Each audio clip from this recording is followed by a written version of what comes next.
Bonjour, c'est Mireille et je vous souhaite la bienvenue sur Terra Mucho, les podcasts qui amplifient les voix des femmes actrices de l'environnement en Afrique francophone.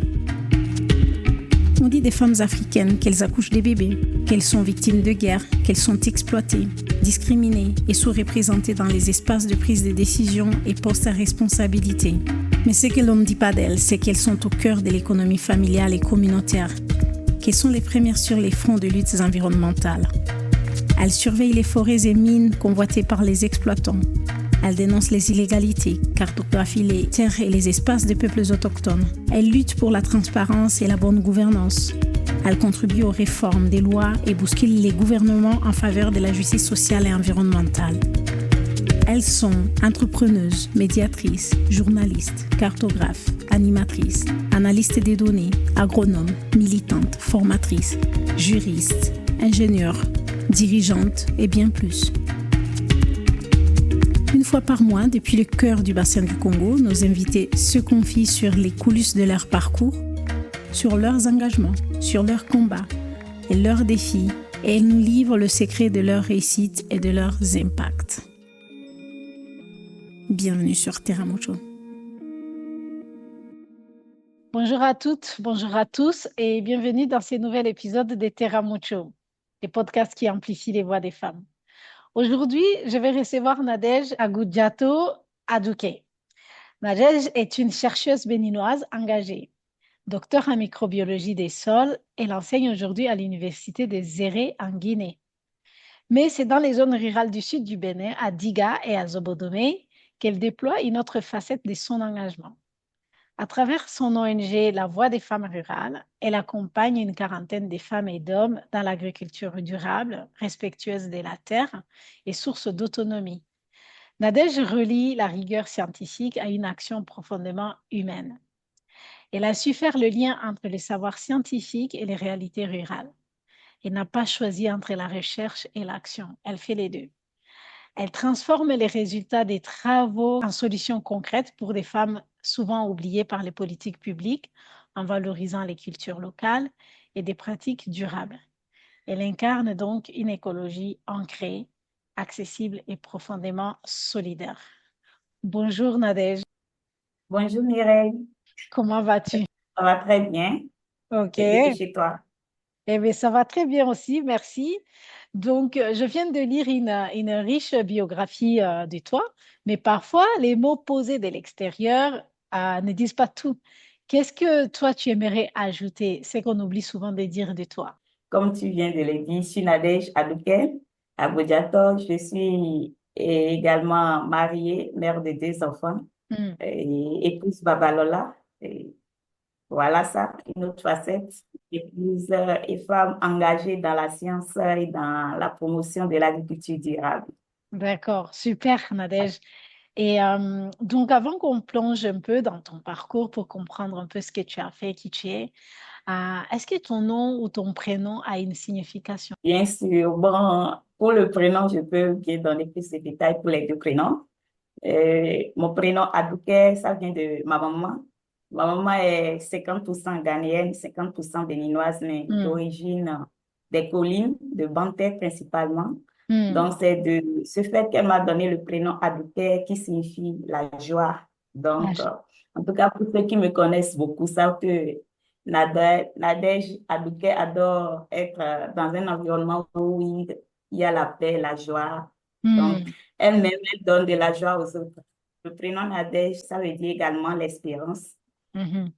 l'espérance de Dieu. Donc, quel que soit ce que tu feras, il faut savoir que Dieu est là et quand tu espères en lui, il va toujours te répondre. Donc, et donc je peux dire Nadège Adouké signifie espérance et joie. Voilà. C'est des très beaux prénoms.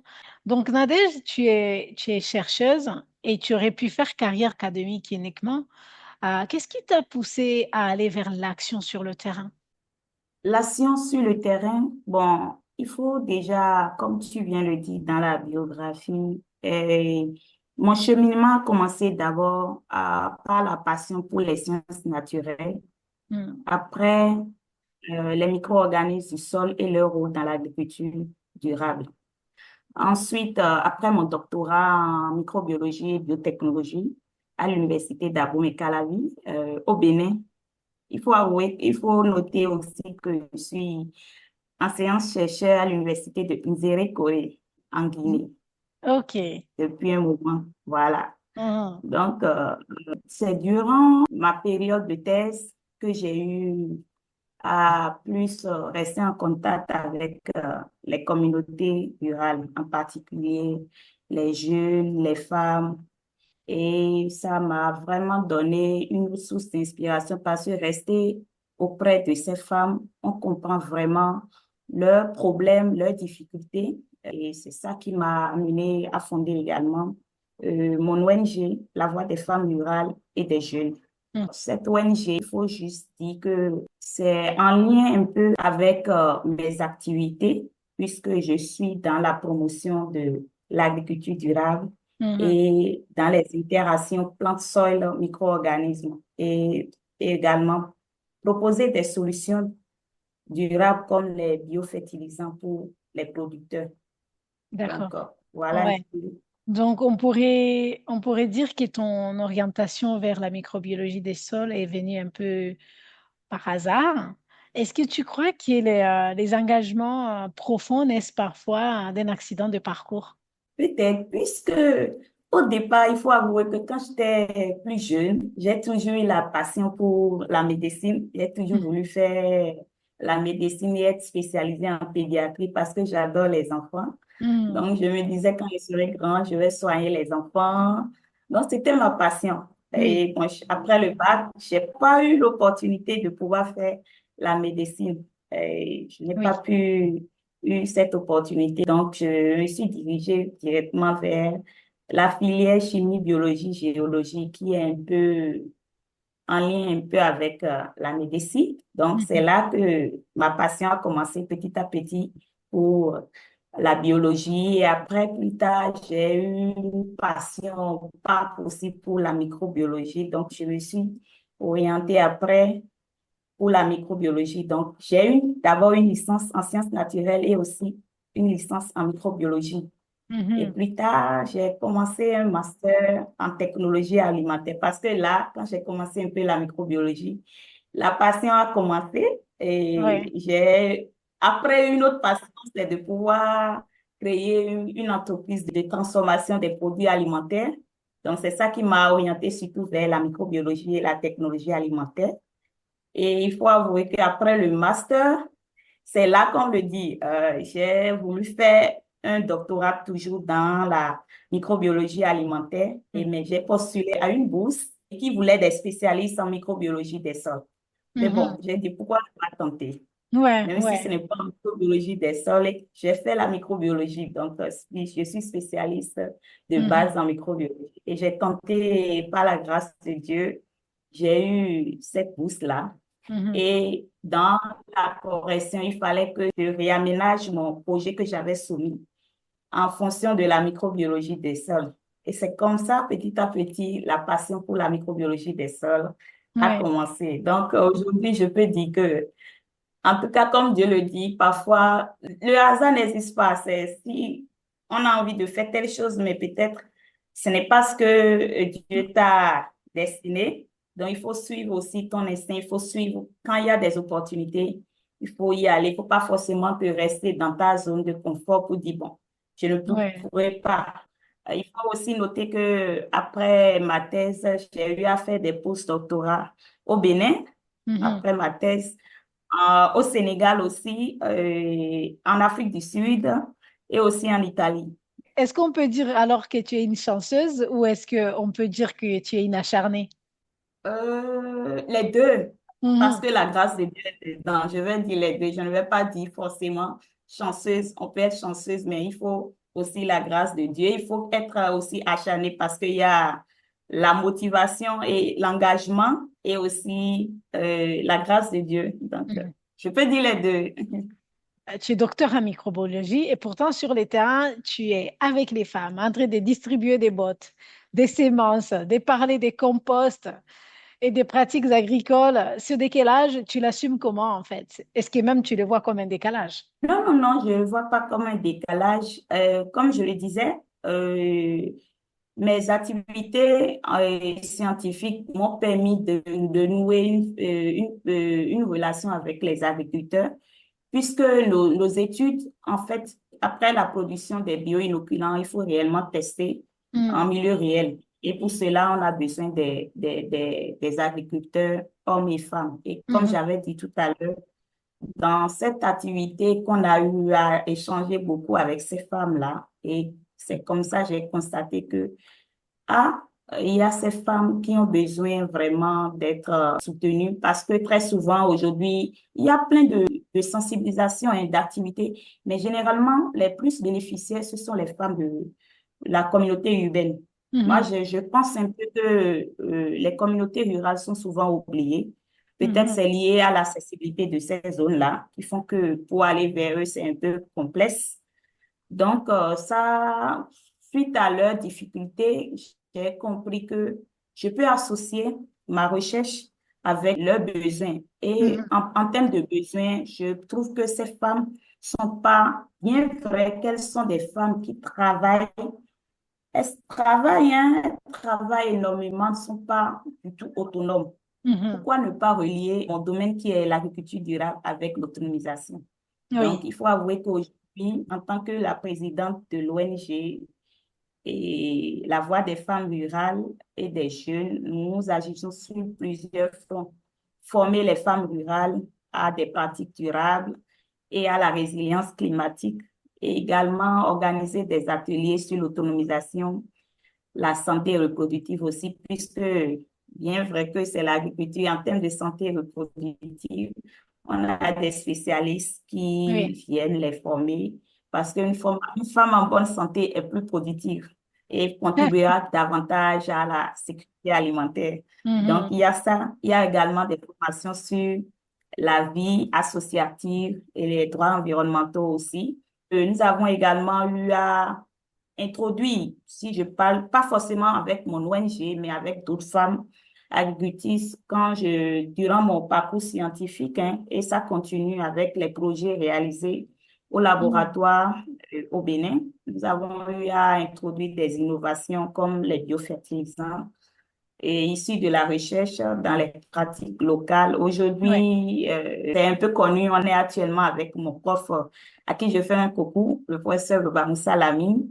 On a pu gagner un projet en collaboration avec deux autres pays, la Côte d'Ivoire Mhm. et le Burkina Faso, pour transmettre ces innovations dans d'autres cultures agricoles, dans d'autres pays. Donc, pour Mhm. mon ONG également, nous célébrons également la journée de la femme africaine Oui. qui est célébrée le 31 juillet. Cette Oui. journée n'est pas trop reconnue par beaucoup de personnes. Souvent, c'est le 8 mars qui est plus prôné, mais il ne faut pas oublier qu'on a notre journée. En tant que femme africaine, notre journée internationale, c'est le 31 juillet. Donc, on a l'habitude de célébrer avec ces femmes-là, de les honorer donc, Oui. en petit résumé, voilà un peu ce qu'on fait avec l'ONG. Mhm. Et c'est ce qui est aussi intéressant, c'est que on a su relier la recherche avec et le social en quelque sorte, Mhm. puisque nous faisons la promotion de l'agriculture durable, donc nous proposons des solutions durables et parallèlement, nous aidons ces producteurs et productrices, hein, et hommes, femmes à écouler leurs produits, ce Mhm. qui les rend davantage autonomes. Parce que c'est un véritable problème. Quand tu discutes un peu avec ces femmes-là, elles vont toujours te dire, bon, parfois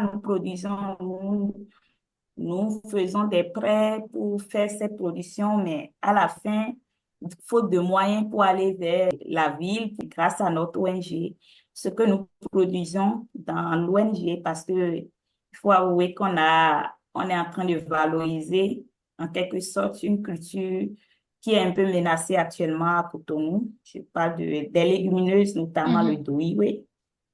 Et c'est un Oui. peu, puisque beaucoup de producteurs se découragent de la production, ce qui fait Mhm. que le coût est un peu élevé à l'achat. Mais Oui. néanmoins, c'est une culture très prisée par les Béninois. Comme on le dit souvent, si tu fêtes et tu ne manges pas d'oïvé, c'est que tu n'as pas bien fêté à Cotonou. La période de décembre, ou en tout cas, au moins 80% de la communauté béninoise a toujours cette légumineuse-là, Mhm. ce haricot-là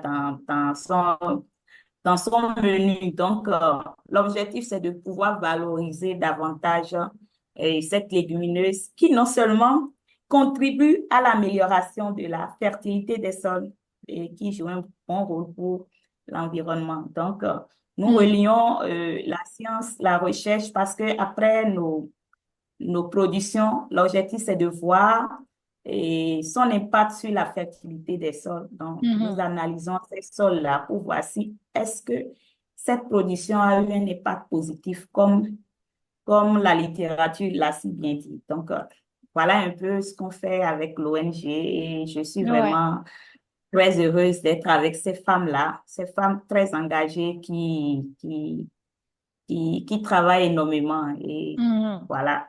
Ah, eh bien, écoute, on voit bien qu'avec l'ONG La Voix des femmes rurales, donc vous êtes à l'intersection de la science, du social, comme tu as dit, des questions des droits des femmes. Et qu'est-ce que tu peux dire qui a changé en fait pour les gens à Diga et à Zobodomé à travers votre ONG? Qu'est-ce qui a changé concrètement pour eux? Ok, bon, je peux déjà dire par rapport à cette question que déjà, ce qui a changé vraiment, c'est, premièrement, il faut noter la prise de conscience nouvelle. On Mhm. comprend maintenant, grâce à notre intervention, bien que ce soit une jeune organisation, grâce à notre intervention, les femmes rurales comprennent mieux aujourd'hui le rôle de la protection de l'environnement, de Mhm. l'impact de l'utilisation excessive, je dis bien excessive, des intrants chimiques, et également du rôle de la gestion durable des ressources naturelles et aussi les conséquences du changement climatique. Mhm. Donc, elle pose beaucoup de questions également et nous leur apportons également des réponses qui les motivent davantage à laisser certaines pratiques qui ne respectent pas l'environnement. Il Mhm. faut également noter que au sein de notre ONG, on est toujours en train de continuer à travailler. Il y a eu un renforcement de leur autonomie Mhm. et grâce à la formation, puisque c'est des personnes qui ont toujours eu à adopter les anciennes pratiques. Mais aujourd'hui, on a constaté que oui, il faut adopter ces anciennes pratiques, mais il y a d'autres qu'il faut laisser tomber pour protéger parce que parmi les anciennes pratiques, il y a d'autres qui ont un impact négatif sur l'environnement.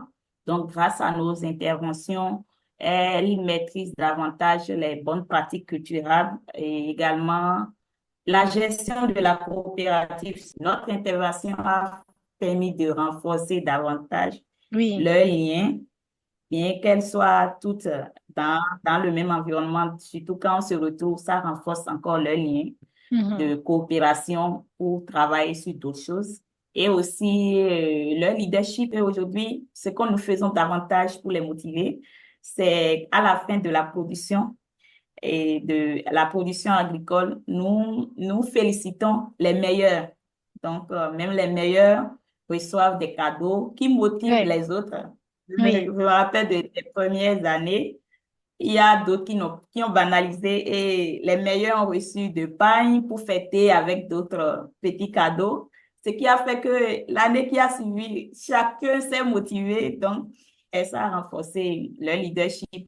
Donc, Oui. chacun veut être la première dans sa production. Donc, on a eu ça également.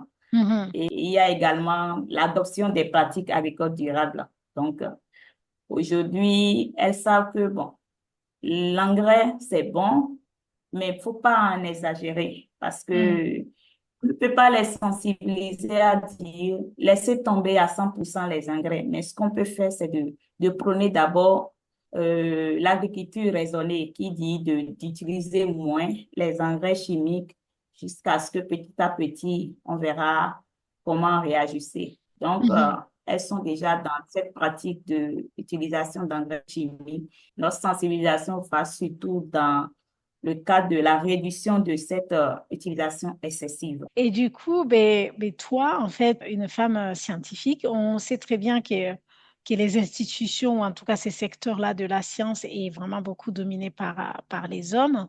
Est-ce que quelque part, tu as l'impression de bousculer les équilibres en tant que femme scientifique? Oui, oui, je peux le dire, puisque en tant que femme scientifique, je pense que j'ai eu à bousculer certains équilibres. Par exemple, dans certains environnements, souvent patriarcaux, hein, il faut vraiment le noter, hein, être une femme scientifique spécialisée en microbiologie des sols, engagée dans la recherche et en même temps présidente d'une ONG Hmm. qui forme, mobilise et sensibilise les femmes.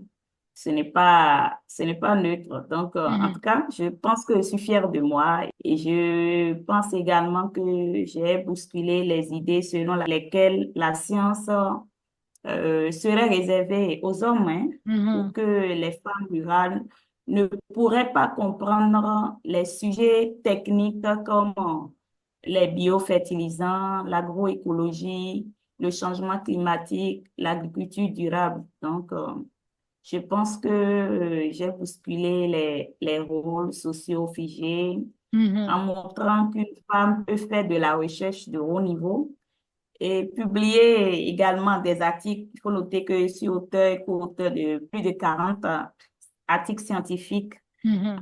dans des revues intéressées à Impact Factor. J'ai contribué à influencer les politiques agricoles à Mhm. travers nos innovations de notre laboratoire au Bénin. Et j'ai également eu à communiquer à des congrès scientifiques sur le plan national et international. Oui. Et je suis également une épouse, une mère et leader communautaire. Ah Donc, oui, c'est ça. On y arrive doucement. Justement, tu portes plusieurs casquettes, scientifiques, animatrice communautaire, entrepreneuse sociale, on va dire comme ça, et tout ça, et mère et femme, et tout ça. Et tu vis entre la Guinée et le Bénin, souvent loin de ta famille. bien sûr, Comment tu vis cette distance? Comment tu arrives à garder le cap? je peux dire que j'essaye, je suis un peu habituée depuis les trois ou quatre dernières années. Hmm. Euh, il faut avouer que ce n'est pas aussi simple que ça, hein. Ce n'est pas aussi et facile. Et je remercie, je passe par cette occasion pour faire un grand coucou à mon mari qui Bien me sûr. Comment soutient il vraiment s'appelle? parce que Comment il il s'appelle? s'appelle Babalola Adeshina Lionel. Ah oui, on le salue Oui. aussi. Et il a beaucoup fait parce que si je suis ici, et lui avec les enfants, et je fais également un gros coucou à mes parents, et mon papa et ma maman qui veillent énormément sur les enfants également avec Hmm. lui. C'est grâce à eux que j'ai le courage de pouvoir travailler à distance comme ça.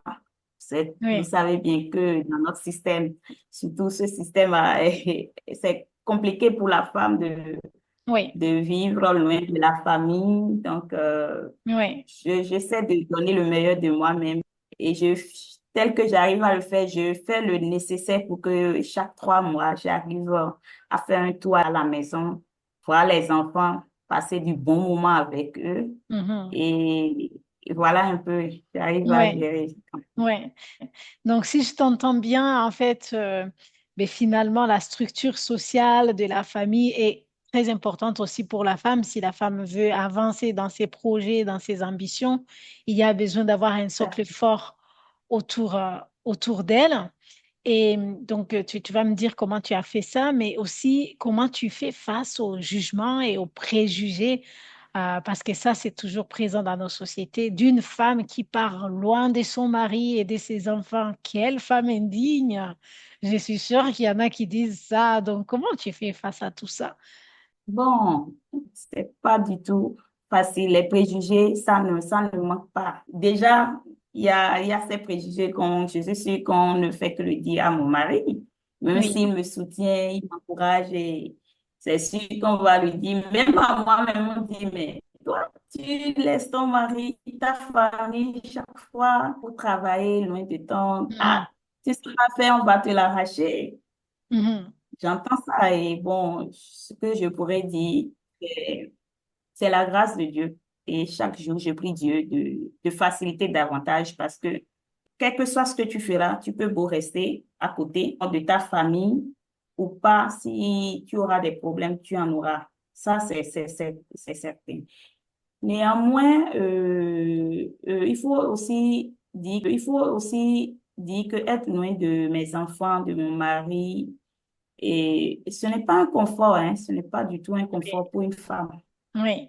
Et c'est un sacrifice conscient Mhm. et aussi un choix dicté par ma mission et mes engagements, mes valeurs aussi, le destin, je vais le dire, parce que Mhm. qui ne souhaite pas rester avec sa famille, travailler, tout le monde souhaite ça, mais Mhm. si les circonstances de la vie, ou bien le destin, ou bien le chemin que Dieu t'a réservé, c'est d'aller, tu ne peux que suivre, en tout cas, en fonction du temps. On ne sait pas demain, on ne maîtrise pas demain. Donc, ces préjugés, ça ne manquera jamais. Mais c'est sûr qu'il y a toi, au-delà de la foi que tu as, que ben oui, c'est le destin et tout ça, tu as des choses que tu mets en place pour que ben, ta famille ait confiance en toi et que te soutienne dans ton projet, n'est-ce pas? Oui, oui, oui. Mhm. Euh, Ce que moi, je pense, et je pourrais le dire, c'est que, premièrement, je suis allée travailler et je suis pas au pays, je suis en Guinée, ma famille est au Bénin. Je n'ai pas fui ma famille. Je pense que j'ai choisi de bâtir un avenir solide également, contribuer et à un avenir solide pour les enfants également Mhm. et aussi pour montrer à d'autres femmes. Parce qu'il y a certaines personnes qui se disent qu'ils ne vont pas oser chercher ailleurs, par Mhm. exemple.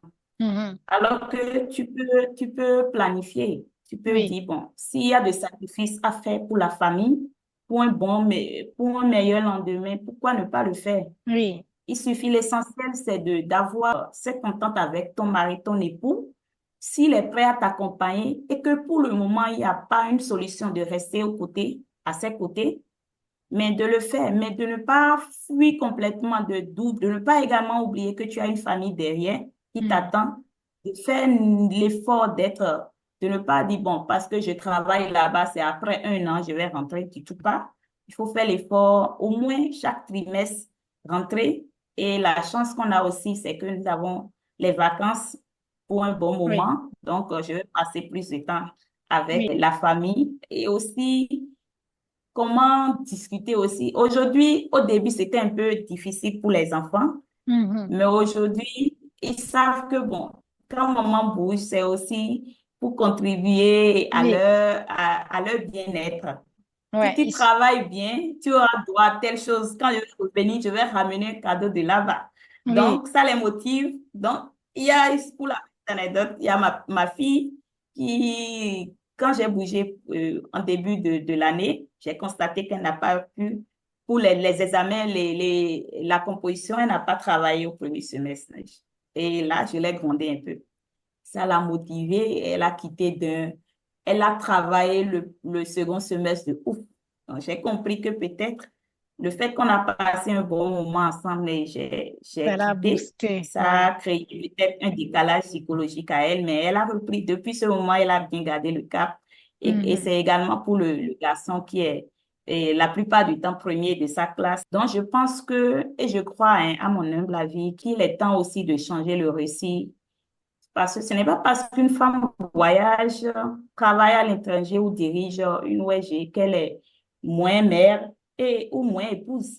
En tout Oui, cas, c'est ma conviction. oui. Ce n'est pas aussi parce que qu'on est absente physiquement, qu'on est absente et effectivement aujourd'hui Mhm. avec les réseaux sociaux. On parle presque tous les jours, donc on se Oui, voit en vidéo. Il y a plusieurs manières leurs activités, leur quotidien, je maîtrise davantage. Donc, on parle presque tous les jours. mhm. Donc, c'est vrai que c'est le physique qui manque. Sinon, on est en communication tout le temps, on se Ouais. voit. Et et les enfants partagent leur quotidien et c'est comme si je suis à la maison. Et aussi, il faut également, ce n'est pas qu'on brise les frontières, hein, qu'on brise les valeurs. Donc, il faut vraiment Ouais. noter ça parce que il faut avouer que mes parents m'ont inculqué de bonnes valeurs. C'est ça qui m'aide également. Et Mhm. même mon mari, où il est, il a confiance, il ne craint rien. Je Oui, pense que peut-être c'est les préjugés qui vont peut-être oui, l'amener à réfléchir un peu. Mais oui. en tout cas, je suis toujours dans la grâce divine et je sais qu'il fera toujours mieux, il va faciliter davantage. Mhm.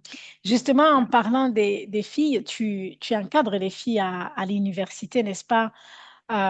Qu'est-ce que tu transmets aux jeunes filles qui hésitent encore à aller vers la science? Tu leur dis quoi concrètement en lien avec ce que toi, tu as appris par ton parcours, par ton chemin? Déjà, il faut noter que je sensibilise davantage ces filles-là parce que pour prône l'autonomisation de la femme, je pense que ça passe par là également, hein. Mhm. Et moi, je peux, pour la petite histoire, quand je faisais mes premières années à l'université, j'ai fait d'abord une filière que beaucoup de femmes fuient parce que quand j'avais commencé la chimie, biologie, géologie, beaucoup m'ont découragée. Toi, tu peux Mhm. faire cette filière? Ah, encore tu es femme, tu vas perdre des années, tu vas faire une filière comme la géographie, le droit. Donc, mais moi, comme je l'avais dit, j'avais une passion pour la biologie. Donc, et quand on a commencé les cours, je pense que les premières semaines de mon cours, il y avait un professeur qui nous a fait une matière qu'on appelait la chimie organique. Et c'était une femme. Je lui fais également un gros coucou, notre ministre de l'Enseignement supérieur et de la Recherche scientifique, Mhm. euh, qui nous avait fait le cours de chimie organique. J'ai dit, tiens, bon, parce que quand on parlait en son temps, cette matière, ce n'est pas, ce n'est pas une simple matière. Et vraiment, Oui, ça peut faire échouer un bon nombre d'étudiants dans cette filière-là. Donc, c'est une filière dense. Et je vois une dame qui fait une matière dense, pardon. Je vois une dame qui nous donne ce cours et elle nous encourageait. J'ai encore ces petits mots qui résonnent. C'est des années Mhm. 2006-2007.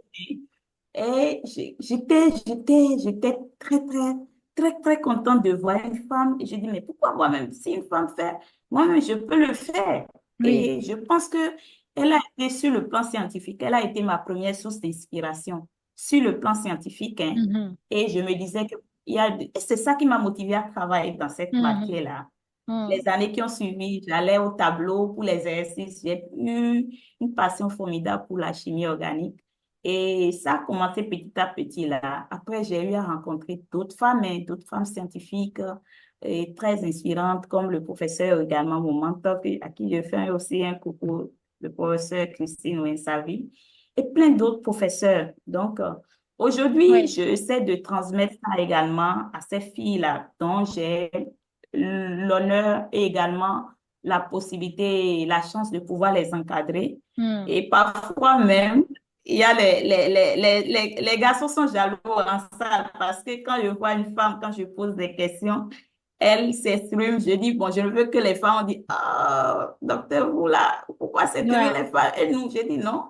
Parce déjà que c'est une filière scientifique, il y a très peu de femmes. Donc, celles qui ont eu le courage, il faut les encourager davantage. Il Ouais. faut les encourager. Et je leur dis souvent, surtout à ces femmes-là, à ces étudiantes-là, à qui je fais un big up, qu'elles ont également le droit d'être ambitieuses. Parce que ça commence par là. Il Mhm. faut avoir de l'ambition. Tu penses qu'on ne nous encourage pas assez en tant que femme d'avoir des ambitions, en tant que jeune fille, c'est ça?